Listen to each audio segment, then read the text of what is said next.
Hello and welcome to the All Round Coaching Podcast, episode number 39. I will aim to make this one a bite-sized one because I am on my own and it isn't as much fun just chatting shit to yourself on your own. But I'm hoping these bite-sized ones people actually take something away from. If it's a little bit of education or if it's like a wake-up moment, then absolutely perfect. A disclaimer on this one, it isn't just my opinion, but obviously it is back studies and obviously completing EIQ, the nutritionist course, has opened my eyes even more. Now, I was someone that in the past would have eliminated a lot of foods, took fat burners, took supplements, and looked for the quickest and easiest way. There isn't one. It's actually quicker to just stick to it and commit to it as well, and being consistent with what you're doing. It's just that a lot of people do chase that quick now, and it's sad to see that a lot of doctors are telling people to eliminate food groups, go fasting, go keto. Like there's a lot of mad things that doctors are doing, and it just makes me lose my faith even more in them.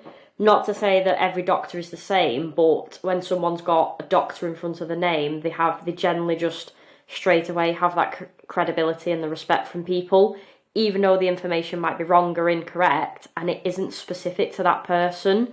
That person isn't going to know. So say if Deborah comes in, I don't know who Deborah is, that's overweight, she's got health issues, she needs to lose weight. The doctor's not going to know how active she is, what her habits are, what her appetite is, daily movements, her exercise, what she likes, what she dislikes, and so on. They haven't got to know her. They're going off an average of what they think will work, and it's normally BMIs that they'll go off, or they'll just go off face value and offer blanket advice. Now, one thing that has come up is when doctors are telling people to totally eliminate carbs. This isn't the right thing to do, and hopefully people do actually know the benefits of carbs, which I will touch on a little bit, but it's still a vital macronutrient along with your fats and along with your protein. It's just that people associate fat gain with carbs and fats, and it isn't. Fat gain will happen even if you stuck to just protein and you supplement with all the vitamins and minerals because you're not getting it from your carbs and your fat. If you overeat on protein, you'd still gain weight because you're eating more than what your body needs. So it isn't the food group, it's how much you're eating and the quality of foods that you're eating. Now, we know that carbs are fucking tasty. The refined carbs come in many tasty forms, and that's why people overeat them.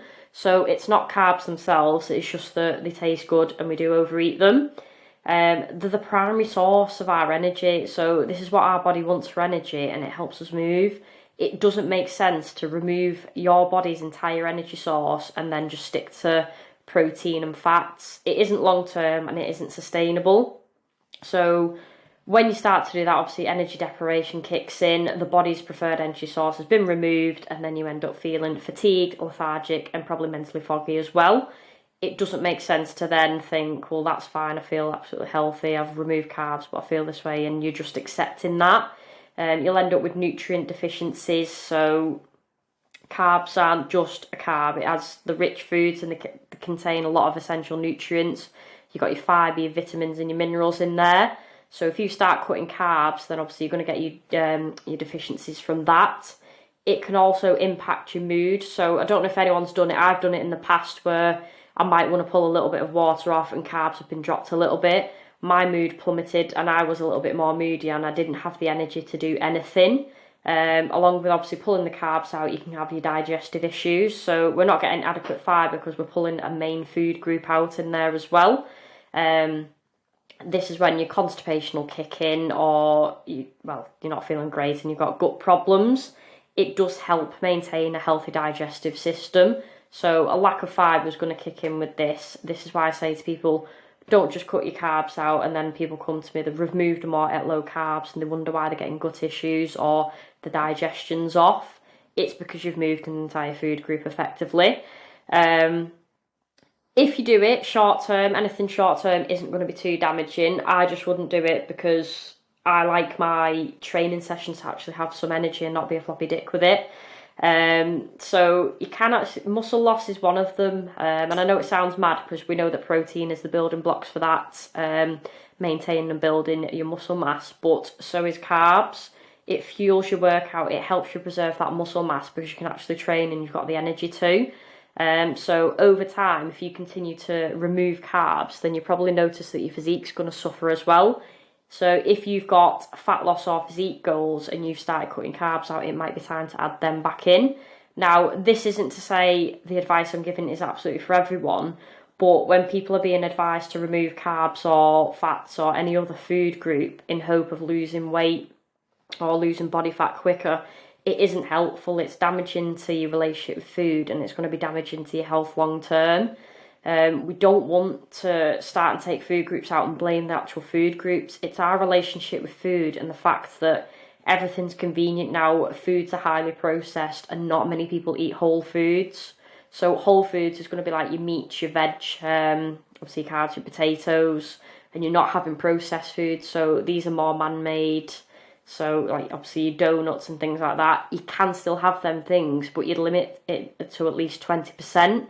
Getting 80% of your nutrition in your diet from whole foods. This is going to be more sustainable and it's fucking more enjoyable as well. I've done it myself in the past where I've eliminated food groups. I've had chicken rice, and I've even sat in at bowls of chicken rice mixed with egg and spinach, and it was not nice. It wasn't sustainable, and it just led me to overeat and have a poor relationship with food, and then being frustrated when I wasn't getting anywhere, but using exercise as a tool to burn it off and punishing my body for what I'd ate. Now I'm probably in a better position where my relationship with food's better and my education around food's better, and this is what I want to bring to clients.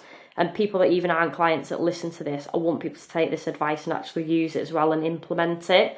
I'm always happy to give free advice out, and I'm always happy to work with people, but I can't give specifics out if obviously I don't know the person, and this is what it does frustrate me with doctors. So one example, I went private more for my mental health because a doctor over the phone, before meeting me, before speaking to me, and obviously not even knowing me, told me that I was fine, I didn't need therapy, my mental health was fine, I was just a little bit sad. Obviously fast forward to having therapy twice a week for, I think it was 10, 12 months, which was quite a long time. Obviously I was diagnosed with depression. No, I didn't live through the label and nobody would have known, but had I have took the doctor's advice, would I still be here giving this information now and probably slamming the doctors? Probably not, because I didn't at that time want to be here, and I know it's completely different to the food, but my point is the advice that doctors give is quite generic and blanket. It isn't specific, it isn't helpful, not when they're telling people to fast, cut out carbs, and then take supplements to help. You don't need to do that unless you've been, which I don't think they actually do, fully tested and you've got an intolerance to food or you need to remove something for a health purpose, then yeah, fine. But when it's just blanket, oh, this problem's caused this. And it was one thing that came up. I won't obviously say the person because it's probably private, but they were told that carbs needed to be removed, which isn't helpful for our body's process anyway, and it does annoy me. So I wanted to get this information out there. Carbs aren't actually going to make you fat unless you overeat them. Same with anything else. If you overeat protein, you're going to gain fat anyway. Carbs are your energy source, so that's your main energy source. You need to be having it, and obviously you're going to get a lot of your vitamins and your minerals from carbs, as you do with your protein and your fats as well. So there is different kind of carbs. The tastier ones, obviously refined carbs, where people probably overeat it. Your sugar isn't bad, but obviously your sugary foods, they just taste amazing, so you end up overeating there. There is carbs in fruits. Obviously fruits aren't to be avoided. You're getting a lot of vitamins and your minerals from that. Your vegetables are carbs. Again, vitamins and minerals. So don't completely remove carbs and just have a varied diet. So hopefully this has been helpful, and I do aim to do the bite-sized ones in at least 10 to 15 minutes. If anyone is struggling or they've been given any advice, obviously let me know. And I don't mind having a chat with people. It is easier once I get a little bit more information from people that I can help them. But I do think doctors now, when they just give blanket advice, it pisses me off. And I think, well, in the next 5 years, obviously obesity and diabetes is going to be at its worst as well. So it is nice to get some information out there, hopefully help people, and people actually take something away from this. And it's one thing I do with my guys, like I would never tell them to remove any food groups. We want an inclusive diet, we want a balanced diet, and most of all, a diet isn't suffering and restriction. it's balance and it's a lifestyle, so it makes sense to actually include something you can sustain for the rest of your life, and banishing carbs isn't one of them. So if your doctor's telling you to remove entire food groups, question it, and then just ask if they're a qualified nutritionist. And if they're telling you that you need to remove X and X and X for your health, then just ask them to refer you to an actual nutritionist, and hopefully they do refer you to one that can actually help as well. So yes, I will leave it there. Hopefully the next podcast I will have Mel with me, because it is nice to bounce off Mel. But there's a few topics I want to cover going forward over the next few weeks. More so with mental health, structuring your time, setting your goals and actually achieving them as well. So there is a few topics that I actually want to go over. If there is anything that anyone does need help on, or a little bit more specific, just drop me a message, give me the topic, and obviously I can cover that information. Not to say I know absolutely everything, but I do try and brush up on my education and pay for the courses to help better myself as well. So I am happy to do that. Thank you for listening. If you did enjoy it, you know what to do: like, subscribe and share, because it does help, and it is helpful that you get the information out there for your friends as well. So I will hear, well, I won't hear from anyone, but hopefully I hear from some people soon, and they can give me some topics to discuss.